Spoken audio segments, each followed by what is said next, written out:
very special word of welcome to all of our campuses. I'm honored to be with you and to everybody that's joining us online. Are you ready for some good news? You can't outrun God's grace, so you might as well not even try. Well, some time ago, I can't remember how long ago, I finally confessed to you publicly the dumbest thing I ever did.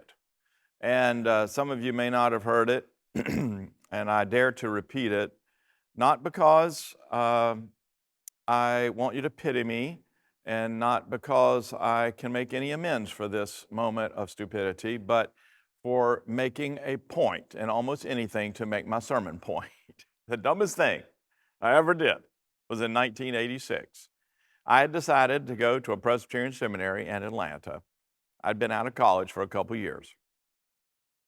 I applied, and the seminary contacted me and said that they were proud of my academic resume and they wanted to offer me the one and only full ride scholarship to seminary. They give one to one incoming student.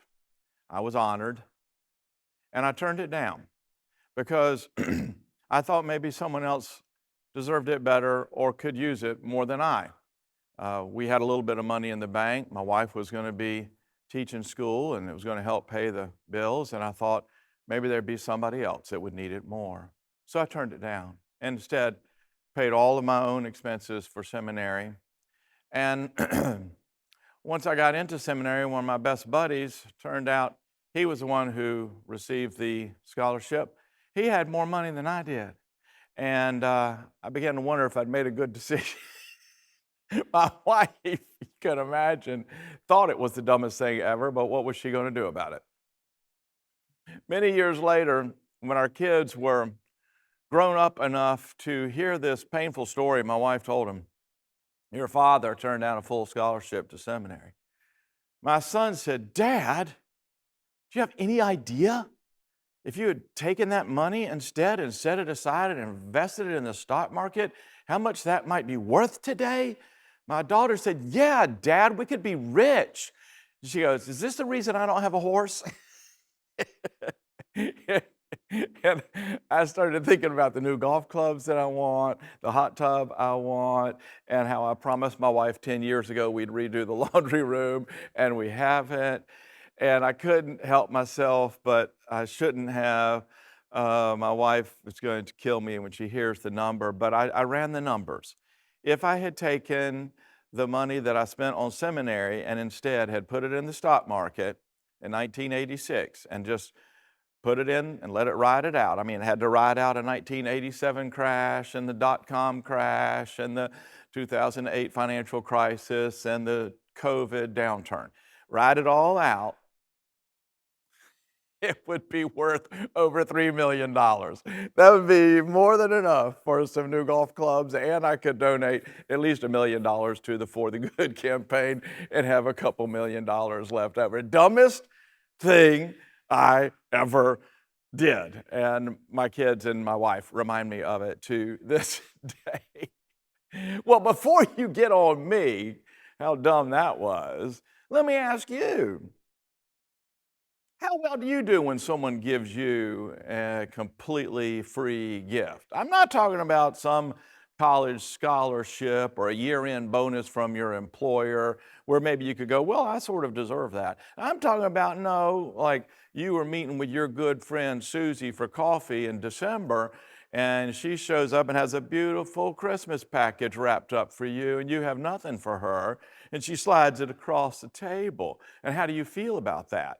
And you're saying, well, you shouldn't have, and you're opening it, and you're hoping maybe it's not that nice of a present, but it's some lovely earrings from the Kendra Scott store. I mean, not diamond earrings, but you know it's not Walmart. I mean, they're nice, and what do you say?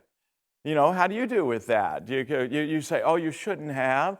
Or do you say, I don't have anything for you. I'm sorry. I didn't know we were exchanging presents. Or do you just lie? Do you just lie and say, oh, I'm so sorry, your present is at home. And then on the way home, you stop by Belk and buy her a sweater. Whatever it is, I'm not alone in this. There's something that it's strangely difficult to accept an absolutely free and undeserved gift. And there's a word for an absolutely free, undeserved gift. The biblical word for that is grace. What is it that could be difficult about receiving grace?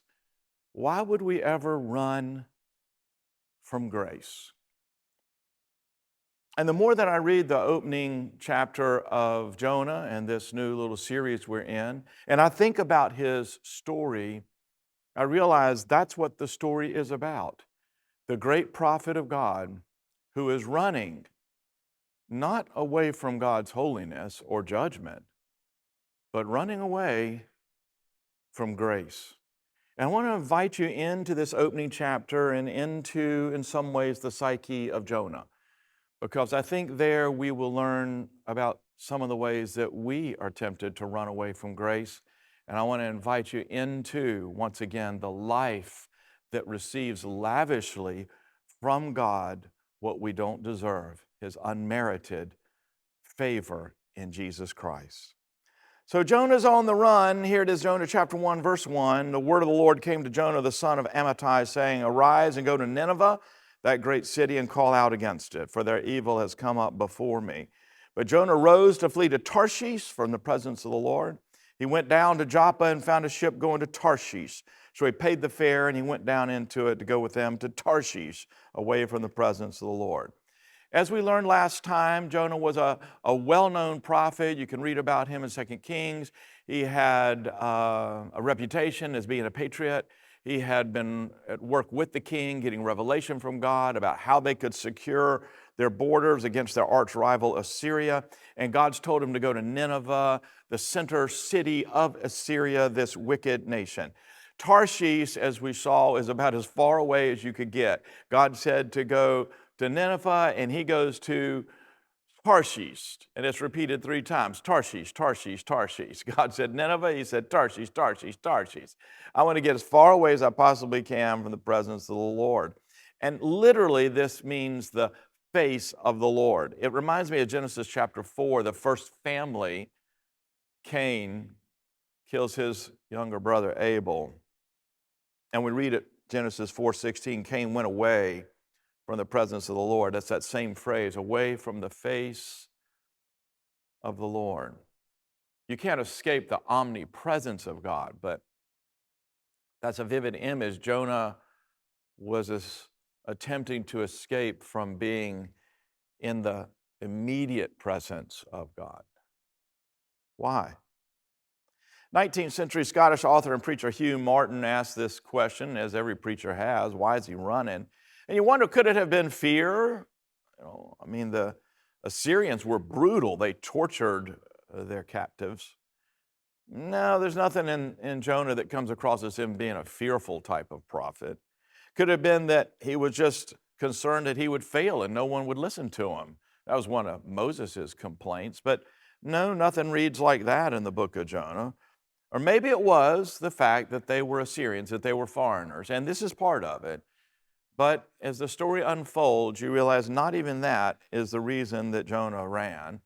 And maybe it was that Jonah was worried about his reputation. He didn't want to be that guy, that prophet who had gone over and in any way helped the Ninevites. But no, it's not that or any of those reasons, because we know the reason. Jonah actually tells us the reason later in chapter 4, after he's been spewed onto dry ground from this big whale's mouth, and after he preaches in Nineveh, and the people of Nineveh repent and God spares them, Jonah has this to say in Jonah 4, verse 2. He prayed to the Lord and said, "O Lord, is this not what I said when I was yet in my country? That is why," he's explaining why, "that is why I made haste to flee to Tarshish. For I knew that you're a gracious God and merciful, slow to anger, and abounding in steadfast love, relenting from disaster." So Jonah is just saying, I ran because I was afraid that your grace would undermine the justice that I wanted to have happen against the Assyrians. The idea of people receiving free forgiveness despite their wickedness just seems too unfair. In other words, Jonah thought that grace would ruin everything. Jonah didn't run because God was so harsh. He ran because God was so kind. He wasn't running from judgment. He was running from grace. Why? Why do you run from grace? Why do we run from grace? Would we ever run from grace?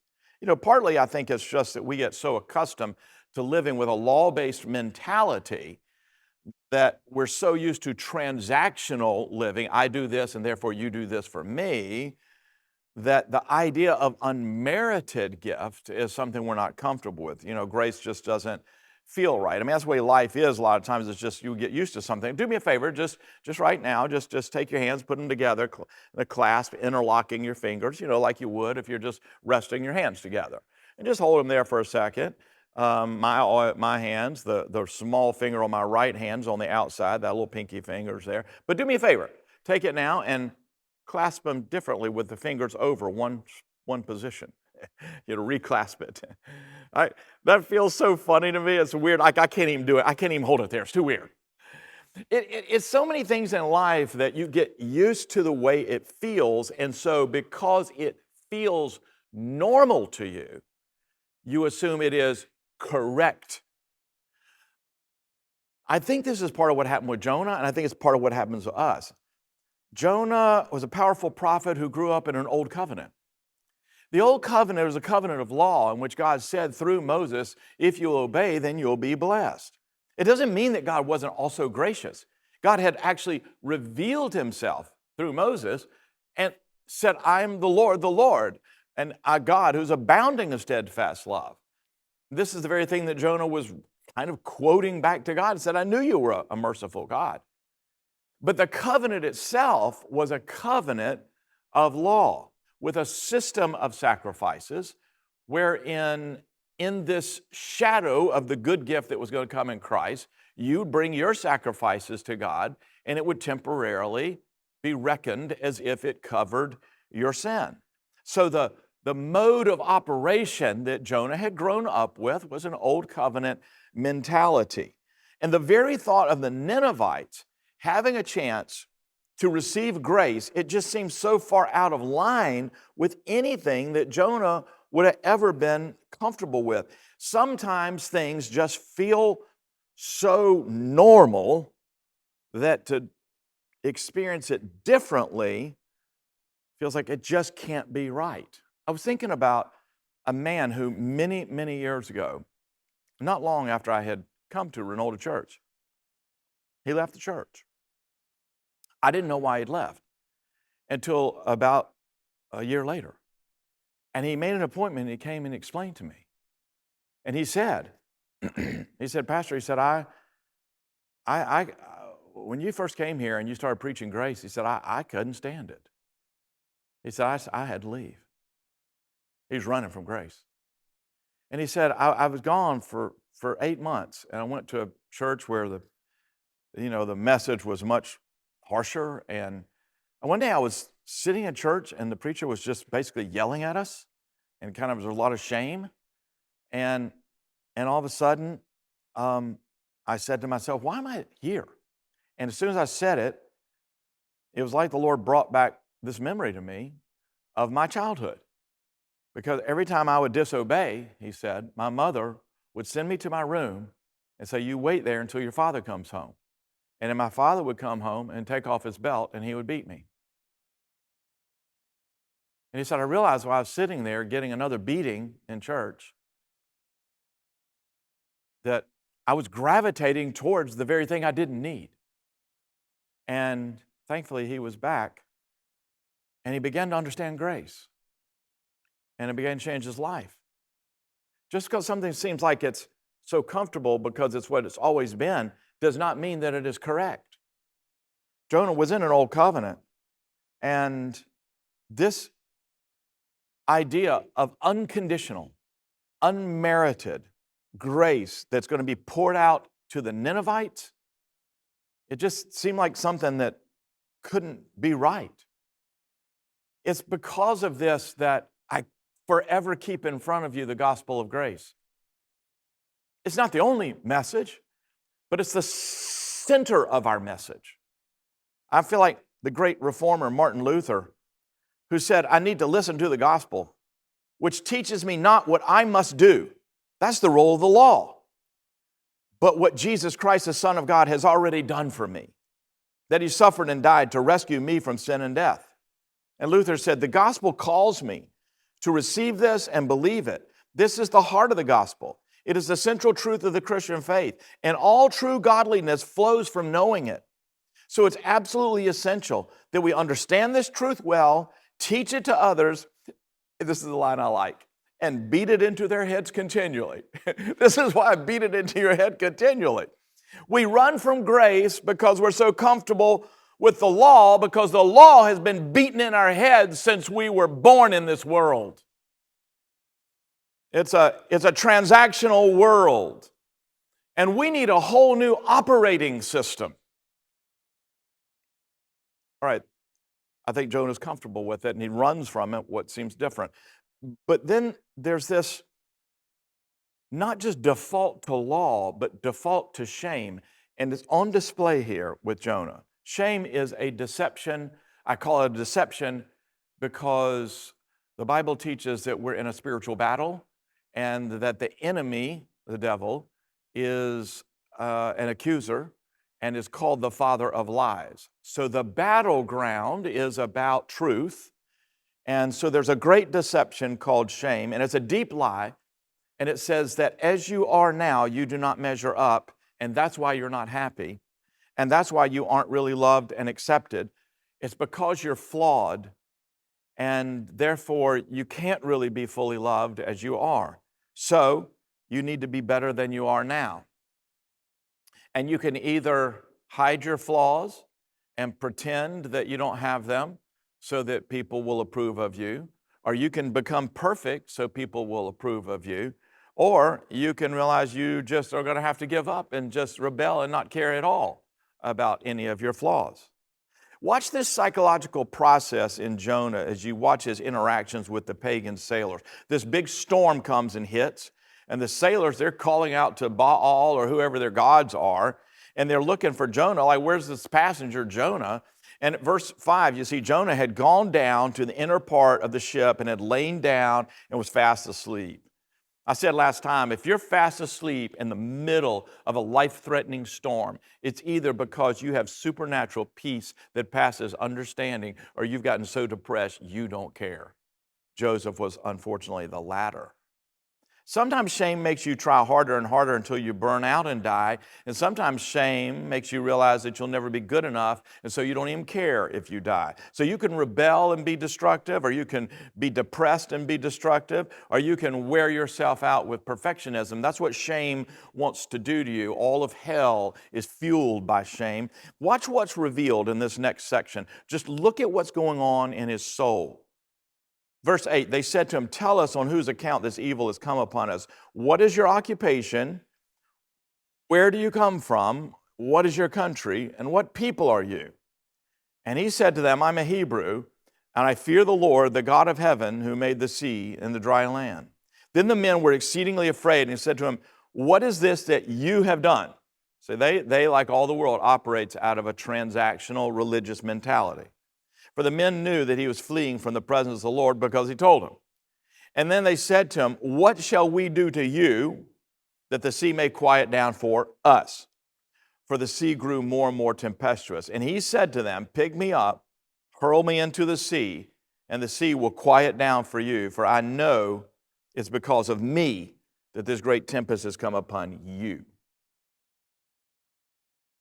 This is the diabolical logic of shame. The storm proves that God is against me. This is his mentality. You see it here in this text. The storm is my fault alone. There's not any hope because the storm is too great and my failures have doomed me. I must pay for my sin. And so there must be some sacrifice I can make. That's the only way to please God and calm the storm. That's Jonah's thought process that's going on here. And it was every bit wrong. Every bit wrong. That's the thing that we know as the reader, is that the problem of believing a foundational lie, I don't measure up and therefore I can't be loved and accepted, when the truth is we don't measure up and we are flawed, but God has so loved us in Jesus Christ that He set His love on us while we were still in our sin. He died for us while we were still ungodly. But the problem with a foundational lie is then you just build layer upon layer on it, and you build a whole house of thoughts, which is like a stronghold, brick by brick, of thoughts that's built upon a lie. So it's all incorrect. It's all a deception. And that's what's going on with Jonah. Jonah thought the storm proved that God was against him, but the storm, we can tell from the story, was sent by God, and it was, verse 4, the Lord hurled a great wind upon the sea. But He sent the storm to begin the process of saving Jonah. The storm was the reason Jonah would be awakened. The storm would be the reason that Jonah winds up in the water and that a great fish comes, and that in the midst of that great fish, he prays and he's put upon dry land and he prophesies to Nineveh. The storm was not sent to kill Jonah. The storm was part of the saving providence of God. Sometimes the storms in your life are God's gift.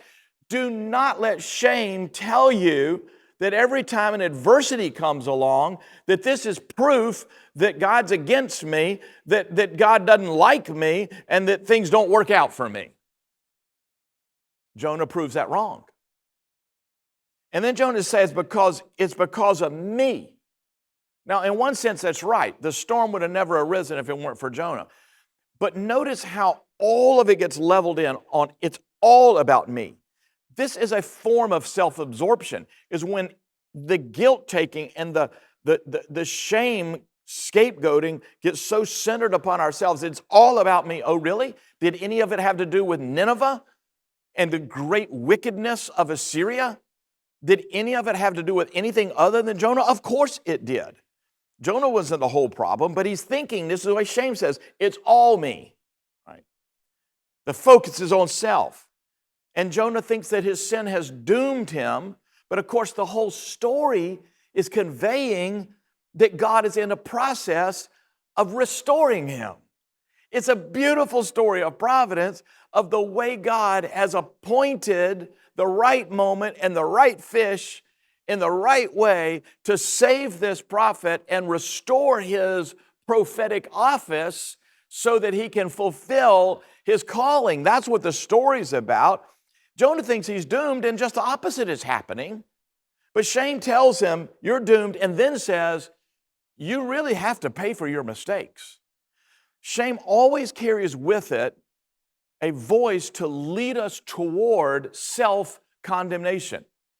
It is the goal of hell to get you into a mode of thought where you consistently condemn yourself and disqualify yourself, because that's the whole point of hell. And hell has limited resources. And once you've become so convinced that you can just turn on a tape player in your mind, a recording that is just condemning the self, then hell's accomplished its purposes.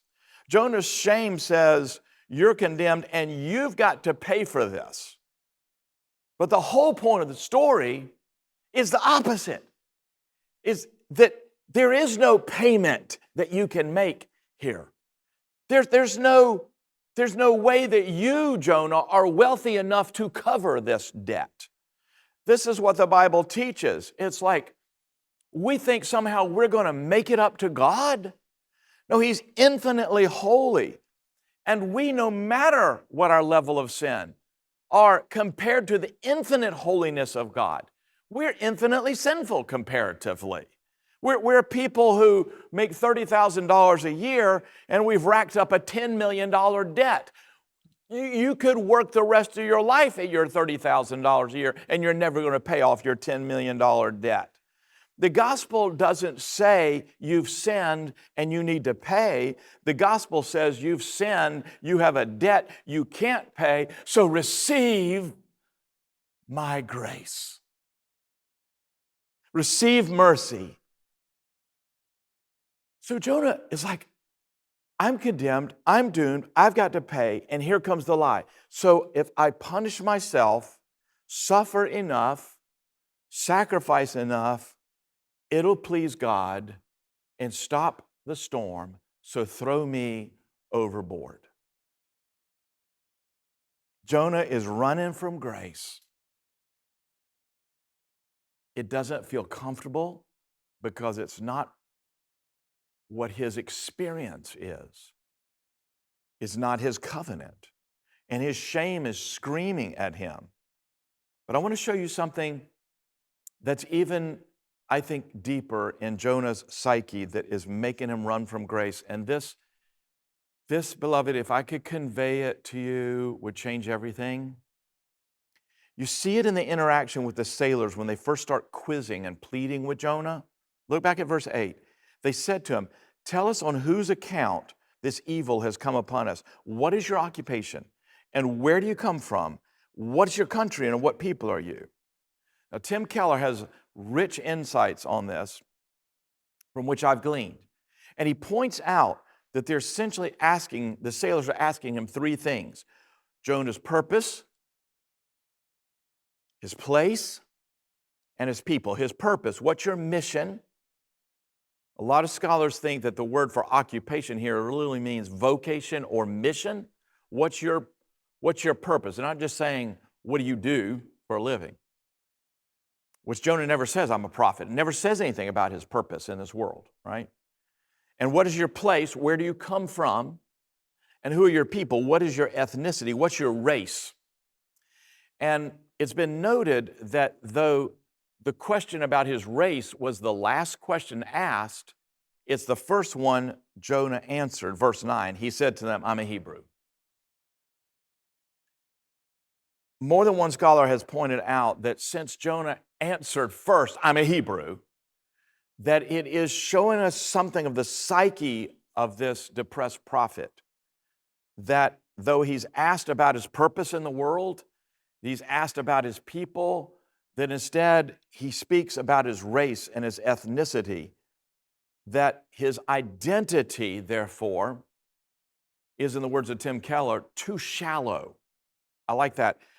In other words, there are many components to your identity, but what's at the foundation of it? If someone says, who are you?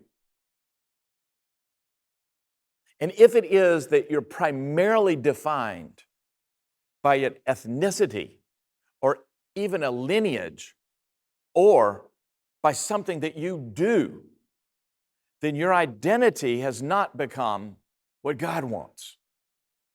I told you some time ago about a pivotal moment in our daughter's life as she's emerging from adolescence into adulthood. When our daughter Abby went to college, her first week of orientation, I told you this not long ago, but it so illustrates it, I tell it again. The students met in groups and they had an orientation in this big secular university with all of its, expansive liberal thoughts and all that she was getting exposed to, our sweet homeschool girl. And I wasn't worried about her going to she was secure, her faith was solid, but I knew it would be a shocking twist of environment for her. In her first couple of weeks of orientation, there it was. And the orientation leader got these 17 and 18-year-old young people into a circle and gave them a presentation on identity and the different kinds of things that can form your identity. And she started, the leader did, by modeling it and said, identify as queer, identify as a woman, and she is on a sports team of some game that in a Harry Potter movie. And then she said, okay, that's my identity. And each of you have 6 words to give your identity. And so they started going around the circle and people were saying words about their gender orientation and about maybe their family or maybe about what hobbies they had to try to identify themselves. And Abby must have been the Holy Spirit because when it came her turn, the 6 words that she decided to share were, I am a child of God. You just can't have a better identity statement, biblically speaking, because the way that God identifies you is not by what you have done for God. That's transactional. That is anti-grace.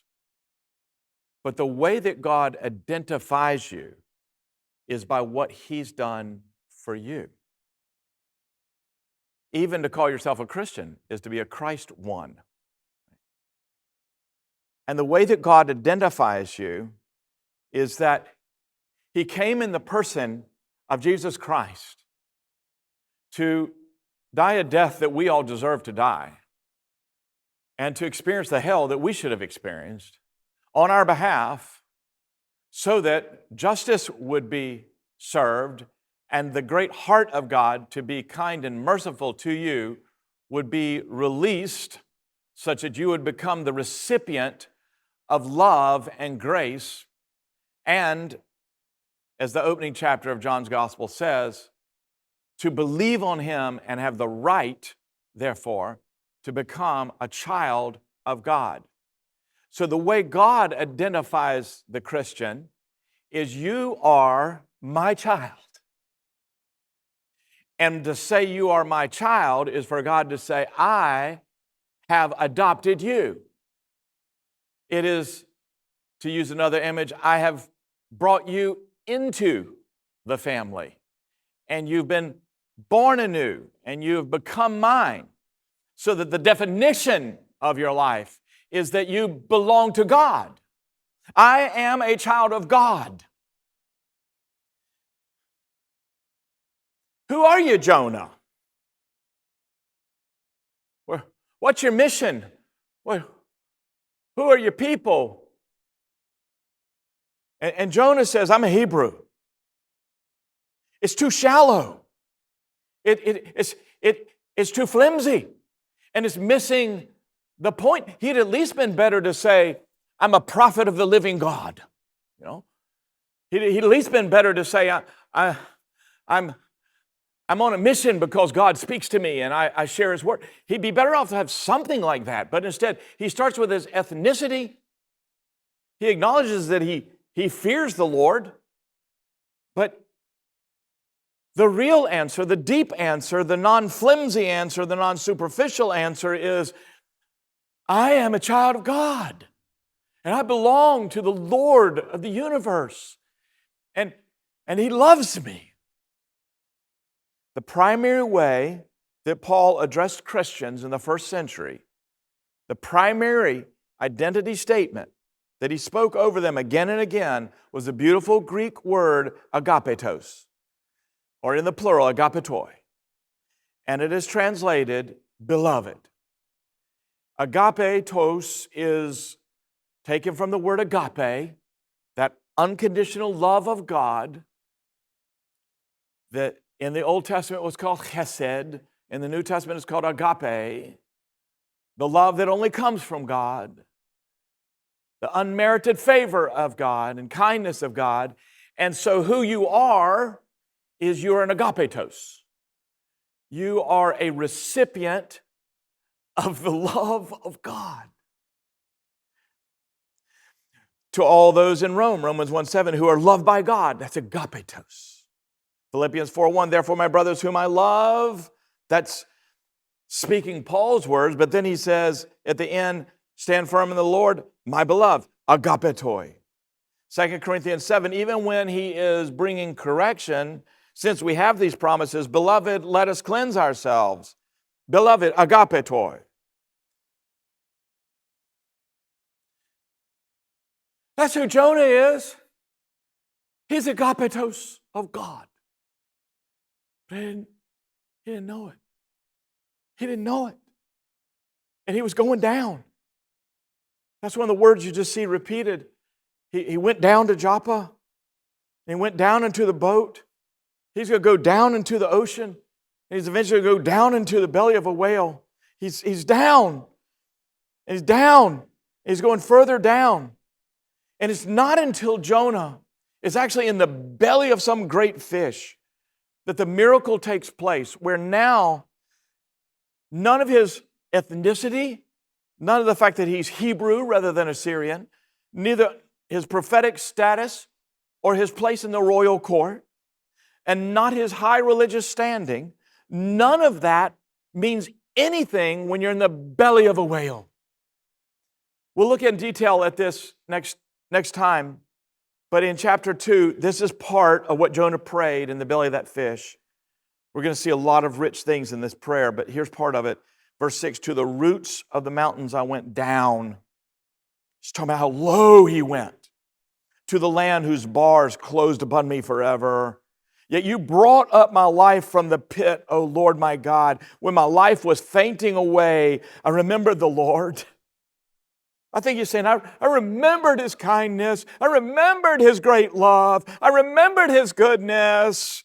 And my prayer came to you in your holy temple. And he has this astounding revelation in verse 8. Those who pay regard to vain idols forsake their hope of steadfast love. Those who pay regard to vain idols forsake, they forfeit, they miss out on, they run away from the steadfast love of God, the chesed of God, the grace of God. I think what happened was Jonah, when his life reached the bottom, that's the pit, where there's everything else stripped away from him except the love of God, that he sees finally what really matters. It's not your ethnicity. It is not your education. It is not any of those things that you might want to hold on to. Because, beloved, if your identity is you're a courageous person, the moment that you're cowardly, you've lost your identity. Or if your self-identity is you're a successful person, what about when you fail? Where is your identity? Our identity is only sure. Our identity is only joyful. Our identity is only true if we come to realize I am a child of God. You are the agapetoi. You are the beloved of God.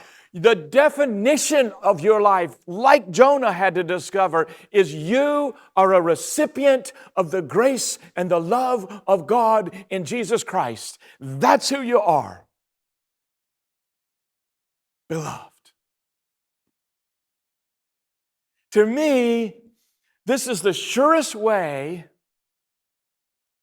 the most important means by which you could live without ever running from the grace of God. And that's not by you saying, oh, I deserve good things. It's not by you somehow proving yourself worthy. It's the exact opposite. It's like Jonah, where you're in the pit and you realize the only real identity that I could ever count on is to be loved by God. And once you get up in the morning and say, I might not deserve it, but I am the beloved of God, you'll never then run away from grace. Let your heart come to the wondrous, glorious revelation that it's all grace, all by grace. When you quit running from grace, you're less likely to say no to a full scholarship. But more importantly, you're less likely to ever say no to the good gifts of God. The gospel is an invitation to stop running from grace and get up every day and run towards it. That's the story of Jonah, and that's the gospel.